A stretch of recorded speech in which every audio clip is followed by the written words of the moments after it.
वफाकी वज़ीर ख़जाना मोहम्मद औरंगज़ेब का कहना है कि IMF के साथ स्टाफ लेवल मुआहदा मुकम्मल हो चुका है। बोर्ड मंजूरी मुतवक्के है। $1.4 अरब के यूरो बॉन्ड की अदायगी भी कामयाबी से मुकम्मल कर ली गई है। पाकिस्तान का डीन्यूक्लियराइजेशन हो चुका है और उसके बदले में पैसा आ रहा है। और मेरा मानना है डीन्यूक्लियराइजेशन ऑफ पाकिस्तान कैरी हो रहा है। के साथ एक अहम खबर शेयर करते चले कि पाकिस्तान की 4 साल बाद आलमी मालियाती मंडियों में कामयाब वापसी हुई है और पाकिस्तान ने आलमी मार्केट में $500 मिलियन का यूरो बॉन्ड जारी कर दिया है। पाकिस्तान के $500 मिलियन के यूरो बॉन्ड का दौरानिया 3 साल के लिए है। एलामिया के मुताबिक मुश्किल आलमी हालात के बावजूद यूरो बॉन्ड को सरमायाकारों की भरपूर पजीराई हासिल हुई है। बैनुल-अक़वामी बॉन्ड मार्केट में पाकिस्तान की पोजीशन मजीद मजबूत हो गई है। एक जगह से लिया कर्जा, दूसरी जगह वापस कर दिया, वहां से डिपॉजिट आए वो रख लिया, फिर थोड़े टाइम के लिए हमने अपनी मईशत को धक्का लगाया, फिर हम थोड़ा सा आगे बढ़े, फिर वक्त आ गया जी दूसरे का कर्जा वापस करना है। तो पाकिस्तान कब तक इसी तरह से चलता रहेगा? पर आप ये सोचिए कि इजराइल जो ईरान को 60% एनरिच यूरेनियम नहीं रखने दे रहा है, वो क्या पाकिस्तान को 170 न्यूक्लियर वेपन रखने देगा? आर्जी तौर पे हुर्मस का खुलना, उस पे क्या हमें इकोनॉमी को लेके वाकई इतना जश्न मनाना चाहिए, बगलें बजानी चाहिए कि अब सब दुरुस्त हो जाएगा? जो इतने बड़े बड़े क्राइसिस जिन बने हुए थे, भूत बने हुए थे, अब सारे जो है वो हम जंबील के अंदर बंद करने जा रहे हैं क्योंकि हुर्मस जो है वो आर्जी तौर पर खुल गया है। इस तरह की बातें मैंने पहली दफा जब सुनी थी ना आयशा, तो मेरे सर पे बहुत ज्यादा बाल थे और सबके सब से आरंग थे। तब से लेके अब तक हम इसी तरह की बातें और इसी तरह के दावे सुनते आ रहे हैं। आपको रॉथस्चाइल्ड से पैसे की क्यों जरूरत है? IMF आपको पैसे क्यों दे रहा है? इंटरनेशनल बॉन्ड मार्केट में दिवालिया पाकिस्तान का बॉन्ड उठा रहा है, वो बोलता है हमारा इन्वेस्टर इंटरेस्ट आ रहा है। कौन इन्वेस्टर इसमें इंटरेस्ट करेगा? और सबसे बड़ी बात है कि जो रॉथस्चाइल्ड आए हैं पाकिस्तान के अंदर, वो तो जूइश है। और नमस्कार दोस्तों, स्वागत है आपका भारत नाउ में। दोस्तों, पाकिस्तान अपनी इकोनॉमी को ठीक करने के लिए $500 मिलियन के नए यूरो बॉन्ड साइन कर रहा है रॉथस्चाइल्ड के साथ। दूसरी तरफ IMF से भी बात चल रही है कि एक नया फ्रेश लोन पाकिस्तान को मिल जाए। और ये सब कुछ क्यों हो रहा है? क्योंकि ट्रंप का हाथ फिलहाल पाकिस्तान के सर पर है। बट कहीं ना कहीं ये सारी चीजें इशारा कर रही है कि पाकिस्तान जो है आने वाले समय के अंदर डीन्यूक्लियराइज हो रहा है और आसिम मुनीर और शहबाज शरीफ पाकिस्तान को होलसेल में बेच रहे हैं। रॉथस्चाइल्ड की अगर बात करूं तो ये वो कंपनी है जो कि जूइश बैकग्राउंड से आती है।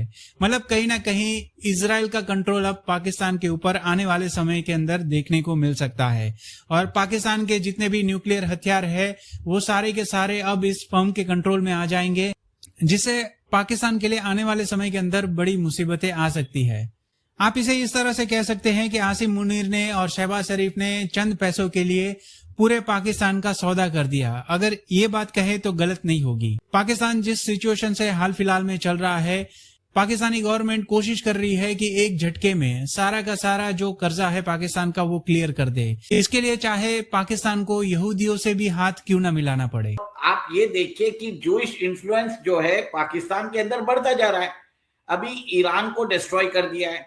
ईरान के पास तो 60% एनरिच यूरेनियम है, पर पाकिस्तान के पास तो 170 न्यूक्लियर वेपन्स है। उसके अलावा उनके पास प्रोसेस यूरेनियम है, उनके पास वेस्ट मटेरियल है, पूरा जो न्यूक्लियर इंफ्रास्ट्रक्चर उनके पास पड़ा है। अब आप ये सोचिए कि Jewish influence in Pakistan is increasing like anything. और ट्रम्प के जो दामाद है जेरेड कुशनर, वो खुद एक जू है। देखिए, पाकिस्तान का होलसेल जो सौदा है वो आसिफ मुनीर और शहबाज शरीफ कर रहे हैं। इसके लिए अमेरिकन प्रेसिडेंट डोनाल्ड ट्रंप उनको बोलते हैं माय डियर फील्ड मार्शल। और वर्ल्ड लिबर्टी फाइनेंशियल के अंदर जो आपको भी मालूम है कि ट्रंप के बेटे उसमें होल्डिंग कर रहे हैं और वहां पर पाकिस्तान के अंदर क्रिप्टो माइनिंग की बात हो रही है। उसके बाद आप ये देखिए, रॉथस्चाइल्ड जाकर वहां पर बात करता है और पाकिस्तान जो है 500 मिलियन जो यूरो बॉन्ड है उसको वो एक तरह से 4 साल बाद ये इश्यू करता है। वो बोलता है कि स्ट्रॉन्ग इन्वेस्टर डिमांड है, ग्लोबल कॉन्फिडेंस बूस्ट हो रहा है, डीपन कैपिटल मार्केट एक्सेस, सब ठीक है। पर पाकिस्तान को एक तरह से जो लॉबिंग की है उसने अमेरिका के बोलने पे, उसका उसको इनाम मिल रहा है। $1.2 बिलियन का IMF एड मिल रहा है। उसके बाद रॉथस्चाइल्ड भी उसको इंटरनेशनल मार्केट में एक्सेस दे रहा है। तो आप सोचिए 1.2 प्लस 500 मिलियन, एक 1.7 बिलियन डॉलर्स, ये सीधी बात है। ये होलसम डीलिंग हो रही है पाकिस्तान के एसेट्स की।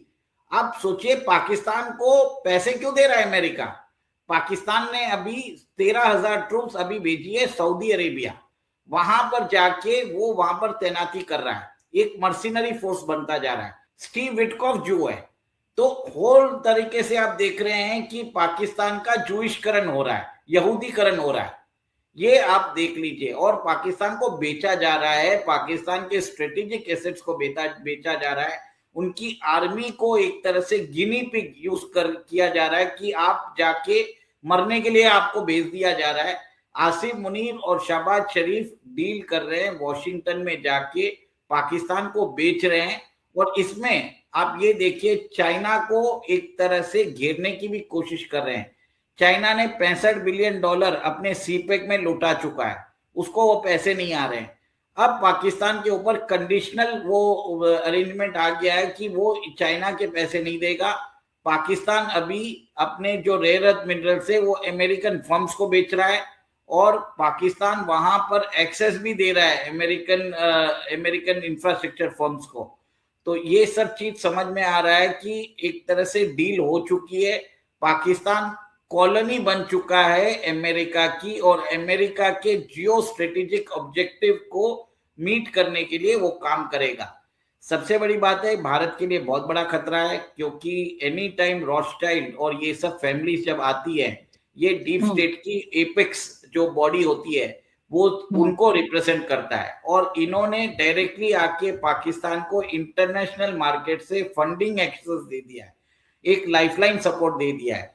तो फ्यूचर में भारत के ऊपर भी टेररिज्म एक्टिविटीज बढ़ती रहेगी। अमेरिका एक लेवरेज रखना चाहता है इंडिया के ऊपर भी, ताकि पाकिस्तान को वो बढ़ावा दे। पाकिस्तान को वो एक तरह से आप देखिए उसको शक्तिशाली नहीं कर रहा है, बस उसको उतना ही ऑक्सीजन दे रहा है जिसमें वो सरवाइव कर सके और भारत के अगेंस्ट उसको यूज किया जा सके। मुझे लगता है कि ये कोई पीस डील नहीं है, इसके अंदर पाकिस्तान के स्ट्रेटेजिक मिलिट्री एसेट्स, जो स्ट्रेटेजिक न्यूक्लियर कमांड है, उसका पूरा जो स्ट्रक्चर है वो अमेरिका के हाथ में आ रहा है।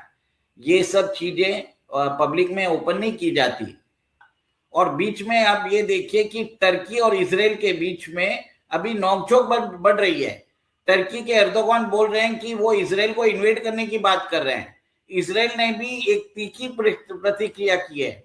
और उससे पहले आप देखिए कि पाकिस्तान ने इजराइल को कैंसर बोला है, और आप उसके बाद बेंजामिन नेतन्याहू और वहां के जो रक्षा मंत्री ने तीखी टिप्पणी की है।